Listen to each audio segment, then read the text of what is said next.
Kanalıma hoş geldiniz. Bugün sizlere yaprakları solan ve çiçekleri solan, ölmek üzere olan orkideleri nasıl kurtarabileceğimizi göstereceğim. Elimde bu şekilde bir orkide var. Bu orkidenin birçok kökü çürümüş. Sadece hava kökleriyle şu anda bu saksıda tutunmaya çalışıyor. Ve yaprakları da çok cansız ve sararmaya başlamış. Böyle bir orkideye yapmanız gereken ilk işlem dalını kesmek. Özellikle orkidelerinizin çiçekleri solar sormaz mutlaka dalını kesin. Ve gördüğünüz üzere kökleri de bu şekilde, yani çoğunluk çürümüş. Ve bir makas ile hemen pratik bir şekilde köklerini içinden keseceğim. Saksıyı boşaltmak istemiyorum çünkü zaten bu şekilde bakın tel tel olmuş kökleri. Hemen bir makas ile köklerini kesiyorum. Orkidemin çürüyen ve solan köklerini keseceğim.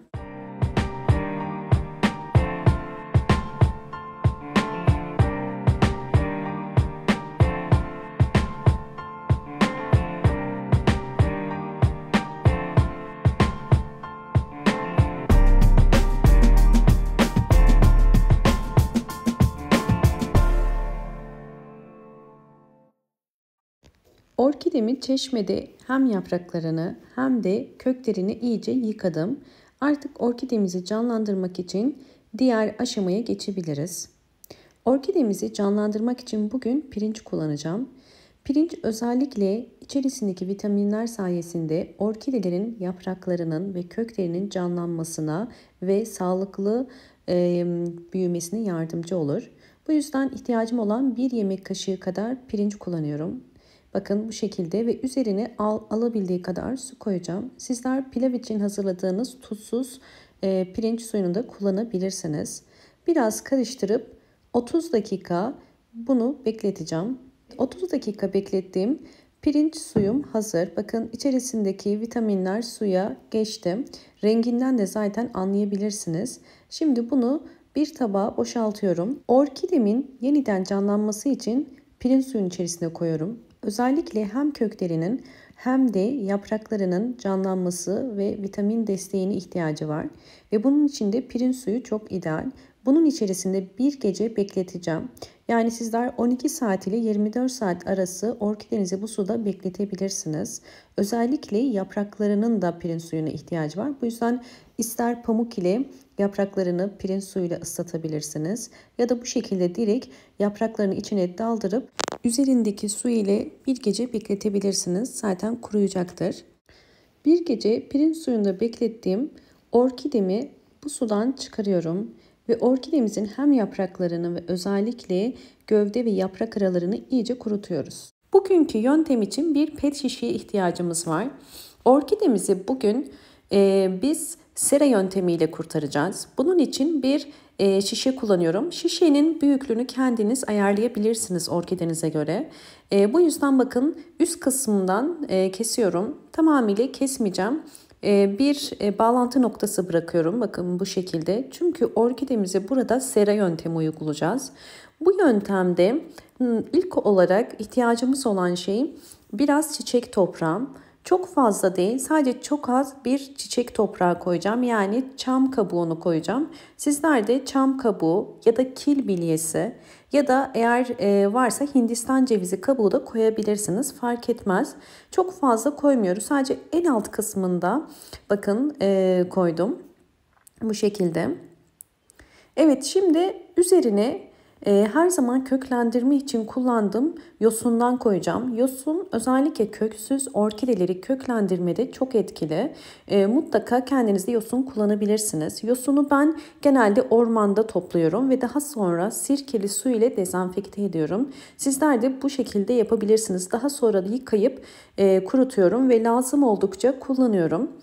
Evet, şu anda sera yöntemimiz için gerekli ortamı hazırladık ve bunu iyice ıslatacağız. İsterseniz sizler alttaki çam kabuğu iyice ıslanıncaya kadar da su koyabilirsiniz. Ben püskürterek koydum. Hava akışını sağlamak için en üst kısmında streç ile bakın bu şekilde kapattım ve üzerine delikler açtım. Sera ortamında sadece buradan yeteri havayı alacak. Direkt almaması gerekiyor.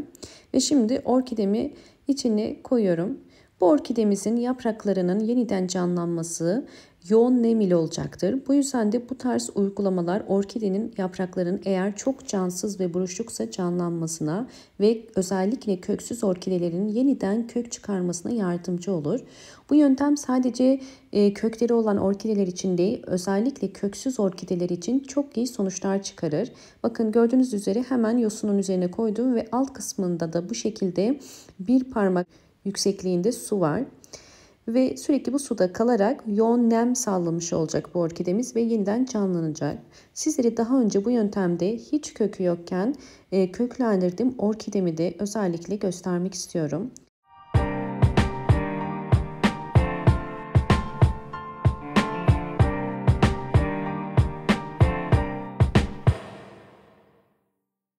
Videomu buraya kadar izlediyseniz ve beğendiyseniz hemen beğen tuşuna basıp kanalıma da abone değilseniz eğer bana destek olmak için abone olabilirsiniz. Köksüz orkidemi uygulamış olduğum bu sera yönteminde hem yeni kökler hem de yeni yapraklar çıkardı. Bakın bu yeni çıkan kökleri 3 tane yeni kökü var ve yeni bir yaprak çıkardı. Bu yöntemde özellikle orkideleriniz hem yaprakları canlı ve sert hale gelir hem de yeni kökler ve yeni yapraklar çıkarır. Sadece burada dikkat etmeniz gereken orkidenin en alt kısmındaki suyun azalmaması. Yani su azaldıkça su eklemeniz gerekiyor ki sürekli nemli bir ortam olsun. Ve bu tarz orkidelerde sabırlı olmanız gerekiyor. Hemen sonuç beklemeyin. Her uygulamanın belirli bir süreci vardır. Yani bu şekilde olması 2 aya yakın sürebilir. Bakın bu da yine hiç kökü yokken köklendirdiğim orkidem. Gördüğünüz üzere şu anda birçok kökü var. Tabii bu hale gelmesi birkaç ayı buldu. Ve aynı zamanda yaprakları da çok cansız ve yumuşaktı. Bakın şöyle yakından gösterirsem gördüğünüz üzere yumuşak yaprak yavaş yavaş canlanmaya ve yukarı kalkmaya başladı. Çünkü yoğun nem aldıktan sonra orkide yaprakları yeniden canlı hale gelir ve sertleşir. Bu yüzden bu tarz uygulamaları bu şekilde kök çıkarıncaya kadar devam etmenizi tavsiye ederim. Bu şekilde birçok kökü çıktıktan sonra ve her bir kökü en az 5 santim uzunluğuna geldikten sonra bu tarz orkideleri yeniden ekebilirsiniz. Ya da su kültürü uygulayıp yine büyümesine bu şekilde yardımcı olabilirsiniz. Orkidelerinizi hem toprakta hem de suda yetiştirebilirsiniz. Ve tekrardan bakın bu orkidemi koyuyorum. Çünkü bu orkidem henüz yeterli kök çıkarmadı. En az 4-5 kökünün oluşması gerekiyor. Ve en alt kısmına da su ihtiyacı varsa su koyup yine sera ortamı uyguluyoruz. Ve özellikle direkt güneş almayan fakat bol ışık alan pencereye yakın bir yere koyun. Ve kapağını kesinlikle sık sık açmayın. Ben kapağını mesela kök verdikten sonra size göstermek için açtım. Zaten gerekli hava akışını sağlıyor. Umarım bu videom sizler için faydalı olmuştur. Videomu buraya kadar izlediyseniz ve beğendiyseniz hemen beğen tuşuna basıp kanalıma da abone değilseniz eğer bana destek olmak için abone olabilirsiniz. Bol bol yorumlar yapıp yorumlar kısmında da sorularınız varsa sorabilirsiniz. Hoşça kalın, sağlıkla kalın.